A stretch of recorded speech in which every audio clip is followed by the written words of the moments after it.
I spent $90,000 on my stepson's business until I found out he put IT in his real dad's name. So I froze the accounts and watched the store close. Hey there.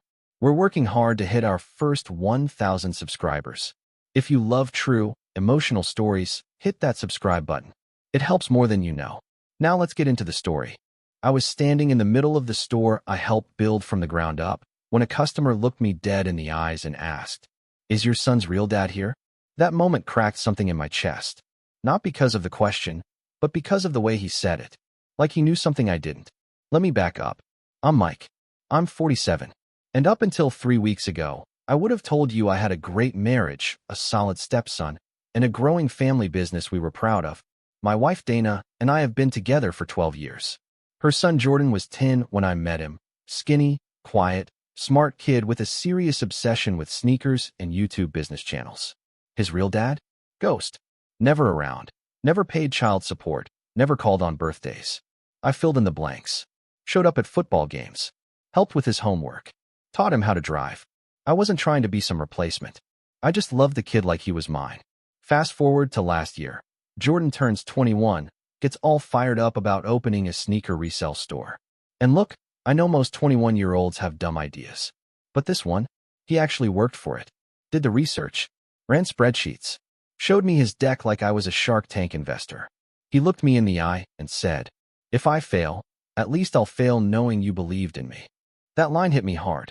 I went all in. Dana co-signed. I invested the first $20K to get the lease secured, then another $40 for the inventory. By the time the grand opening rolled around, I dropped close to $90,000 of my own savings. Retirement funds, gone. Backup emergency cash, gone. I didn't care. This was for the family. Jordan called it our dream. He said he wanted me to feel like I built something too.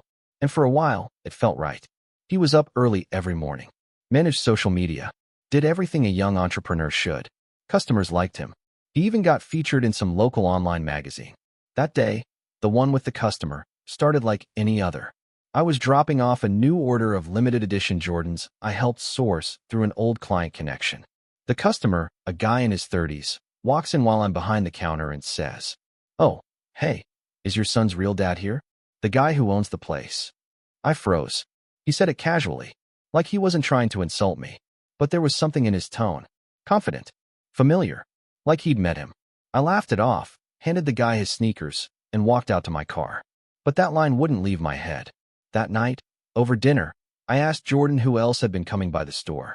His eyes flicked to Dana for half a second. Just a flick. But I caught it. He shrugged and said, "Just people from around. You know, some old friends of Mom's." He wouldn't meet my eyes. And just like that, I felt it, that shift in the air. The one you only feel when something's about to unravel. I started noticing other things too. Jordan stopped showing me the finances. Said he had it covered. The invoices for new inventory. Never emailed anymore. Dana started getting weirdly defensive when I asked about the business. "You should let him handle it," she said one night. "You've done enough already. Don't smother him." Smother him? I built the damn foundation he's walking on. I gave him everything. Money, time, belief. And now I was being asked to step back?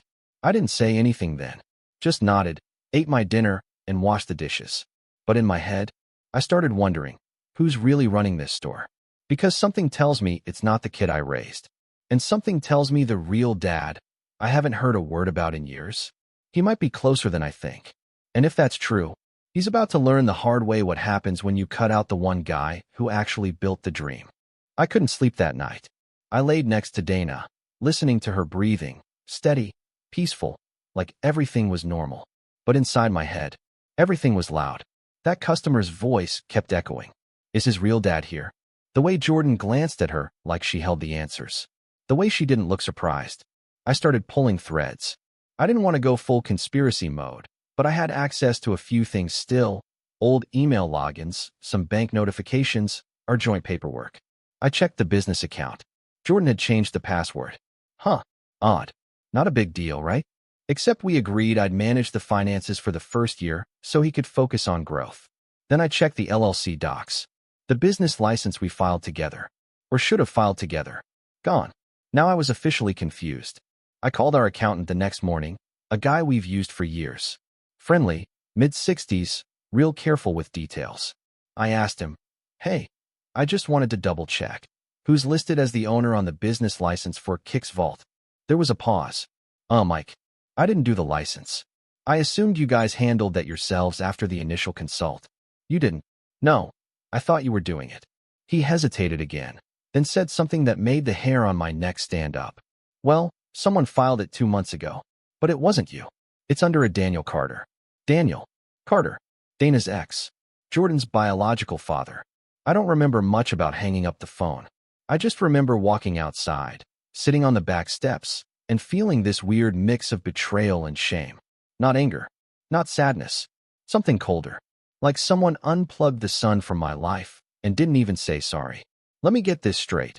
I gave this kid 90 grand, spent nights researching suppliers, helped him draw up his entire business plan, and he registered the entire thing under the man who abandoned him?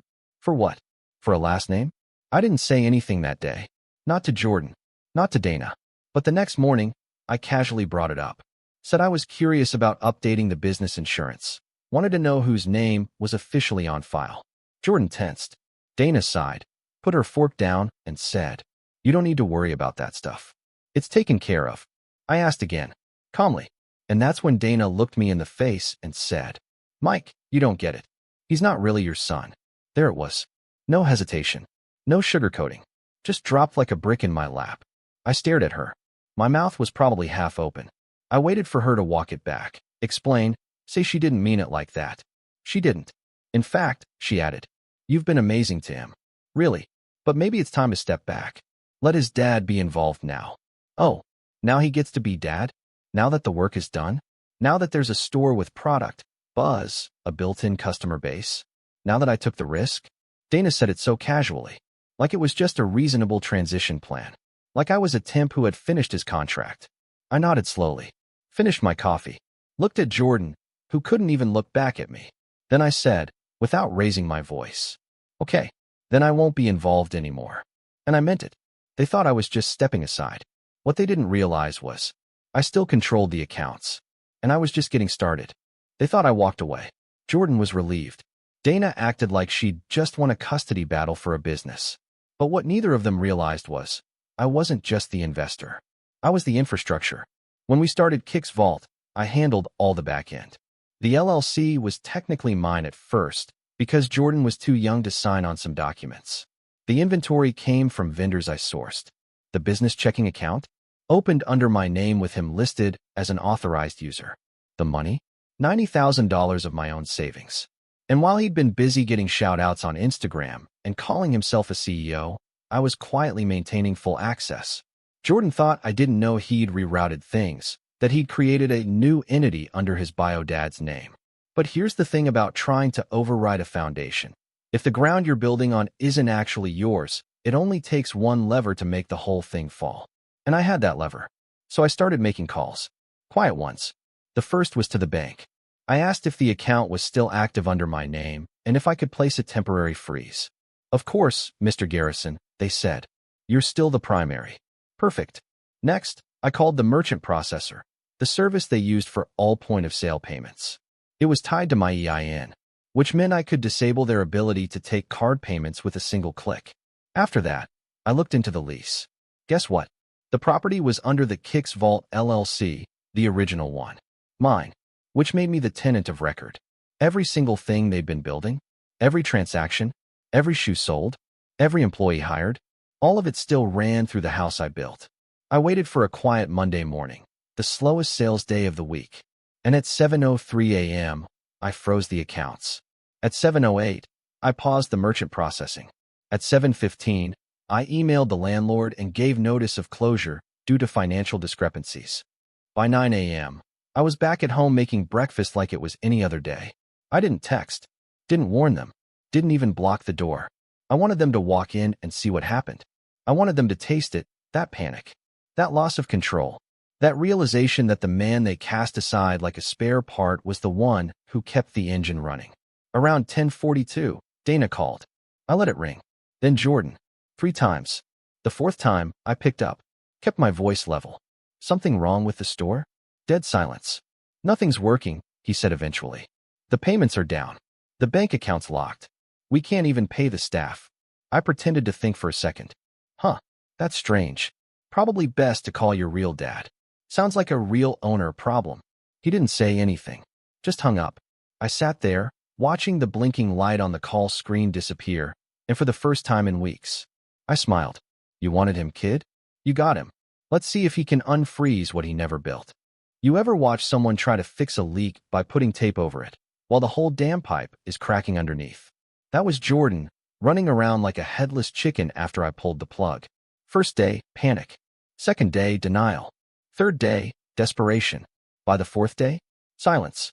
They had no clue what hit them. I heard from one of the employees, a nice kid named Ricky who used to call me Uncle Mike when I helped him land the job, that Jordan walked in on Monday looking confident. Said it was just a minor tech glitch.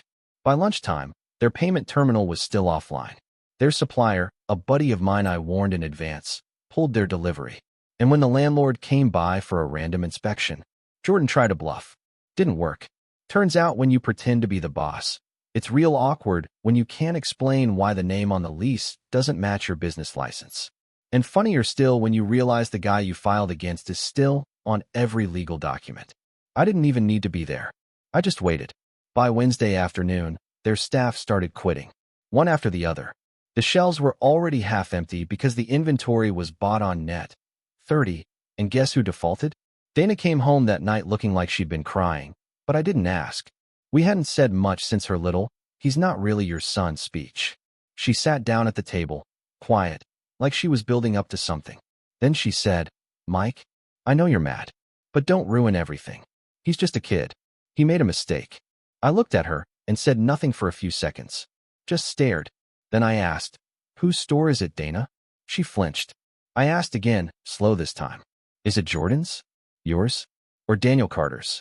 She opened her mouth, but I cut her off. "Because it's sure as hell not mine, right? I'm not his real dad, remember?" Silence. She tried to change the subject, said they'd figure it out, that maybe Daniel could take out a small loan to cover the costs, and they'd restart. That's when I laughed. Not loud, just under my breath. Because this was the same Daniel who'd ghosted Jordan for over a decade. The same guy who bailed the moment Dana got pregnant. The guy whose idea of being a father was sending a text once a year on Christmas, usually by mistake.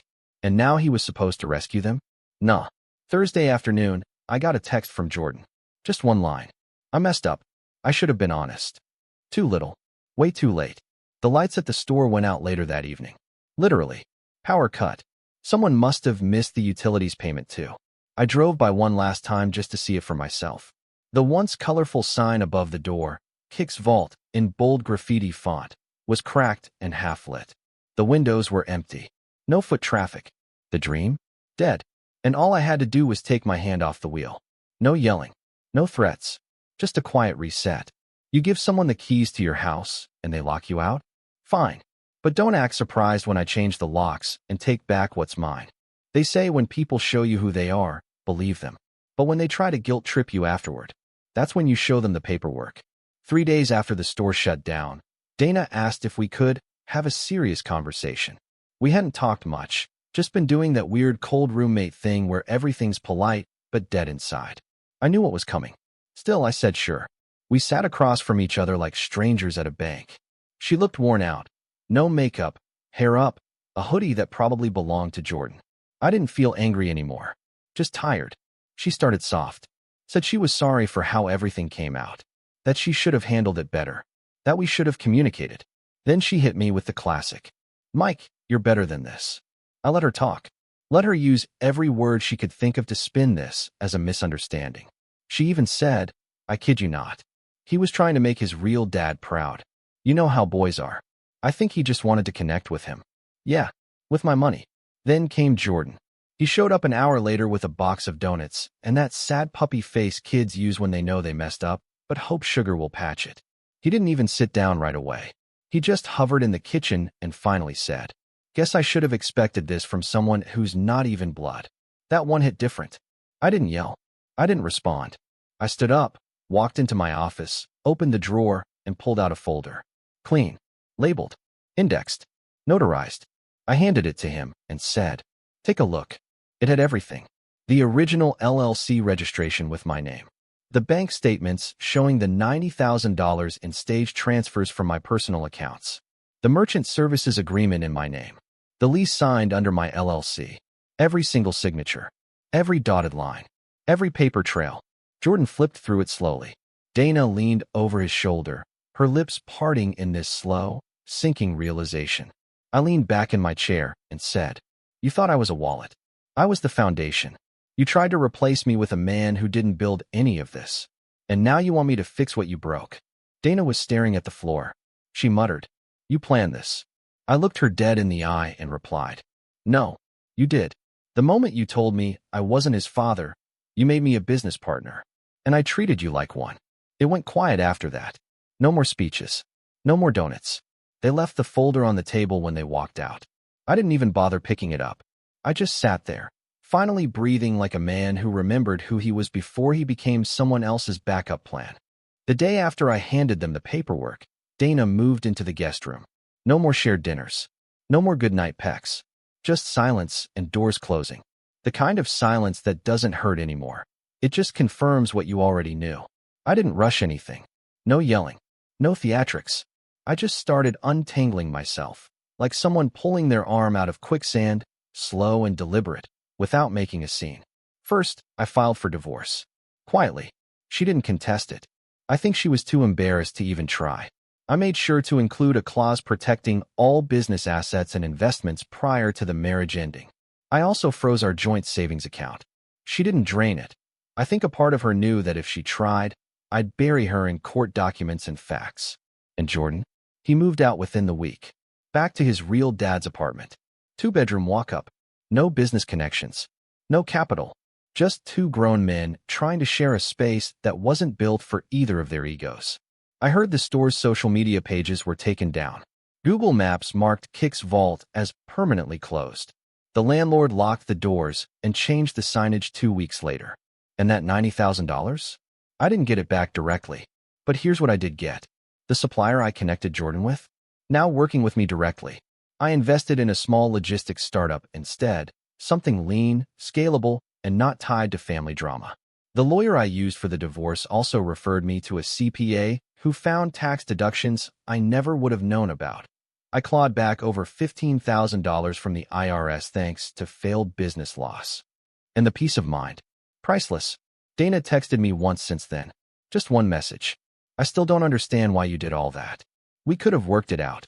I didn't reply, because if you have to ask, then you never understood what being a partner or a parent really meant. Jordan hasn't reached out again. Last I heard, he's working part-time at some electronics chain, trying to launch a new sneaker page online. With what money? Who knows? Maybe Daniel finally decided to pitch in. Maybe not. But me? I go to bed in a quiet house. My own space. No lies. No cold dinners. No fake family guilt. And every morning, I walk past the folder I framed, the original LLC docs, mounted on my wall like a trophy. A reminder. You can be loyal. You can be generous. You can be loving. But never to people who see you as replaceable. I wasn't his real dad. Fine. Now I'm not his stepdad either. Just a man who rebuilt his peace, brick by brick, after watching the ones he trusted burn it all down. And that's the story. If you're still here, that means you're one of us. So go ahead, hit that subscribe button. I drop new chaos every single day, and trust me, tomorrow's story, it's even worse than this one.